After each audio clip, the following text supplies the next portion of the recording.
විදේශ රැකියා පිළිබඳ නවතම තොරතුරු දැනගන්න අපේ YouTube නාලිකාව සබස්ක්‍රයිබ් කරලා තියාගන්න කියලා හැමෝටම ආදරෙන් ආරාධනා කර සිටිනවා.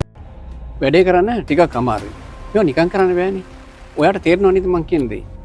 ඊශ්‍රායල් යනවට ඕනිමද? ඔව් මට යන්න ඕනේ. මම මොනවද කරන්න ඕනේ?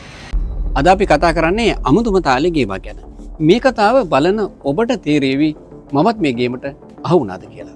ප්‍රශ්නේ කියන්නේ මේ જાතේ අඳුන ගන්නකොට වැඩේට අහු වෙලා ඉවරයි. අපි බලමු මොකද්ද මේ අමුතුම ගේම කියලා. ඉස්සර නම් රාජායතනයකට ගියාට පස්සේ ඉස්සෙල්ලාම හම් වෙන්නේ නෑදෑයෝ කට්ටිය. මේ අය ඕනි උදව්වක් කරන්න ලෑස්ති. හැබැයි දැන් හම් වෙන්නේ ස්මාර්ට් වෙච්ච කණ්ඩායමක්.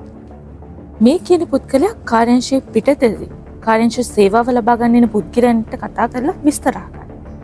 අරගෙන කියනවා තමන් වැඩ කරන්නේ කාර්යාංශයේ කියලා. දැන් තමයි වැඩේ පටන් ගන්න. ඔයාට ඊශ්‍රායල් යන්න ඕනිද? සෑහෙන කාලයක් බලා ඉන්න. එහෙම ගලා ඉන්න ඕනේ නැහැ. මම වාට උදව් කරන්න. එන්න මාත් එක්ක ඇතුළට. එහෙම කියලා කාර්යාංශය ඇතුළට යනවා. ඔහොම වාඩි වෙලා ඉන්න. මගේ ඔෆිස් එක තියෙන්නේ උඩ. එහෙම කියලා මේ පුද්ගලයා ඇතුළට යනවා. ආපහු එවෙල මොකද කියන්නේ? වැඩේ කරන්න ටිකක් අමාරුයි. මේක නිකන් කරන්න බෑනේ. ඔයාට තේරෙනව නේද මං කියන දේ? ඊශ්‍රායල් යනවට ඕනිමද? ඔව් මට යන්න ඕනේ. මම මොනවද කරන්න ඕනේ? ඔන්න ඔහම සංවාදය යනවා. මේ පුද්ගලයා ඊට පස්සේ විදේශ නියුක්ති කාර්යාංශයේ නිලධාරියෙක්ගේ කාමරයට යනවා.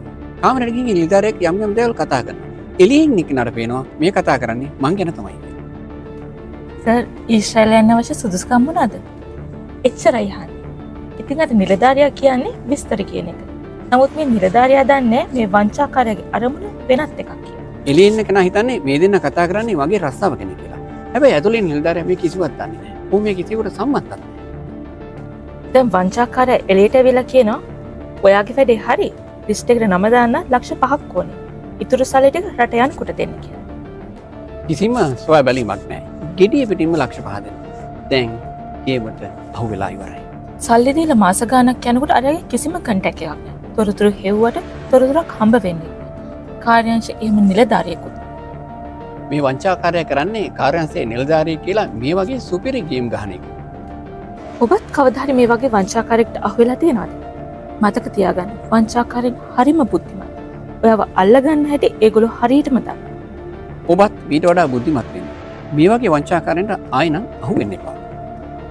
ඔබත් Facebook, TikTok, Instagram වැනි සමාජ මාධ්‍ය ජාල භාවිතා කරනවද?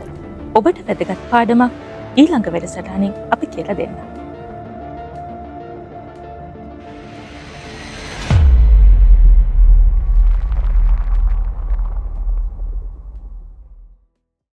විදේශ රැකියා පිළිබඳ නවතම තොරතුරු දැනගන්න අපේ YouTube නාලිකාව සබස්ක්‍රයිබ් කරලා තියාගන්න කියලා හැමෝටම ආදරෙන් ආරාධනා කර සිටිනවා. විදේශ රැකියා පිළිබඳ නවතම තොරතුරු දැනගන්න අපේ YouTube නාලිකාව සබස්ක්‍රයිබ් කරලා තියාගන්න කියලා හැමෝටම ආදරෙන් ආරාධනා කර සිටිනවා. විදේශ රැකියා පිළිබඳ නවතම තොරතුරු දැනගන්න අපේ YouTube නාලිකාව සබස්ක්‍රයිබ් කරලා තියාගන්න කියලා හැමෝටම ආදරෙන් ආරාධනා කර සිටිනවා.